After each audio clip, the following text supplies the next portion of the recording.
everybody, Brian Yakdude here again with the fourth installment of the Precision Flight tutorial series.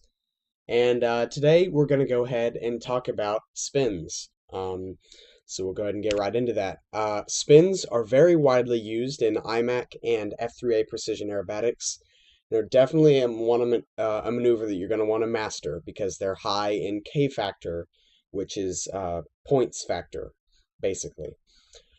So basically what a spin is when the airplane has come to almost a complete stop and there's no more air going over the wing, so it stalls and goes into a spiral.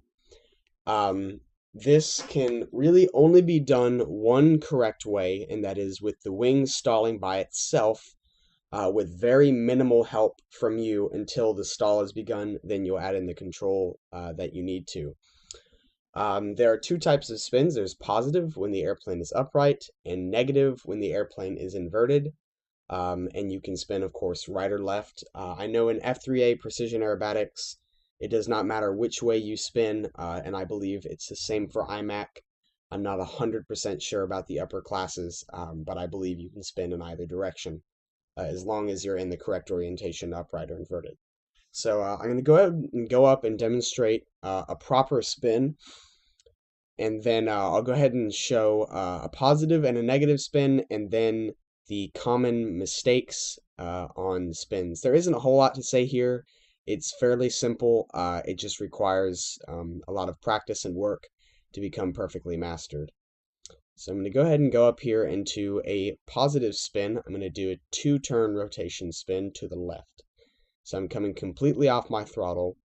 Let the airplane stop by itself. This airplane does like to glide. Just holding a little bit of up elevator to get the wing, get the airplane to stall, to slow down, wait for the wing to stall. Stalled, and then add in the control motion. So I did a 2-turn spin, and then I pulled out. So what you saw here was the airplane coming to almost a complete halt, the wing stalling, and then what shows a real spin from a fake spin is the coning motion of the tail. It's the tail rotating around sort of a circle in a cone shape. If it's not doing this, then it's not really a proper spin and could be zeroed or heavily downgraded. So I'll go ahead and show one mistake, and that's using too much elevator. So you pop the nose up really high, the airplane, it's very ugly, it stalls, and then it's got sort of a proper spin to it, but that could be heavily downgraded or zeroed because of the amount of elevator you gave it. So you just want to add a slight touch, let the airplane stall on its own. Do not force the nose into the air. It's not something you want to do. The other problem could be not adding enough elevator. And what this will do is kind of give you instead a snapping motion because the wing is not completely stalled. Kind of a roll snap combination. So I'll go ahead and let off the throttle here again.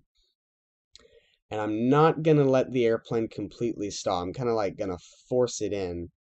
As you can see, it kind of rolled over, and it looks more like a snap roll / roll than a spin because there wasn't much cone to the spin itself. This could also be heavily downgraded and or zeroed in your sequence. So those are the usual common mistakes. Another mistake might be too much aileron would make the spin very fast. Not enough rudder wouldn't give it enough cone. It's kind of going to vary from airplane to airplane on your CG setup, on your throws. So it's very particular to how you fly. It'll take some time to fine tune, but once you mess with the CG and the throws and get your airplane to where it likes to be set up, then you should have no problem. Now next what I'm going to demonstrate here is a negative spin. This is essentially the exact same thing, just with reversed controls. So instead of pulling a little bit of up elevator to keep the nose up, you're just going to be using a little bit of down elevator. So I'm going to go ahead and let off the throttle here, keeping slight amount of down elevator in, just enough to bring the airplane to a stop, which this airplane doesn't really like to do. The wing stalled by itself. I add my controls in, and I've done the proper spin. There was a coning motion. The airplane did not snap or flop out of its stalled position, and it ended up right where I wanted it to be. So as you can see, the spin is a fairly simple maneuver, but with little pieces and parts to it, you have to add in yourself to get it completely correct. Like I said, it's going to vary from airplane to airplane and with your throws. Now I'm going to go ahead and throw in one variation here, and that is wind. So I'll go ahead and add about 5 miles an hour of wind and show kind of what it looks like when you have something coming against you. So you're going to be using still a little bit of throttle just to keep the airplane moving. Usually spins are done on center, so I'm going to bring the airplane to center, drive it to center, and then let the airplane stop with the wind. Let the wing fall, and then do the spin, and then come out and instantly start correcting with my angle for the wind. Spins and wind will almost always blow you back. This is not downgradable. It will not deduct your score. As long as you execute the spin properly, your score should not change. You can get a perfect 10 while flying the spin in the wind. It is definitely possible. But as soon as you exit the spin, make sure to correct on your downline, get on the line you need to be so you're set up for your next maneuver in the sequence. So that's about all I have on spins.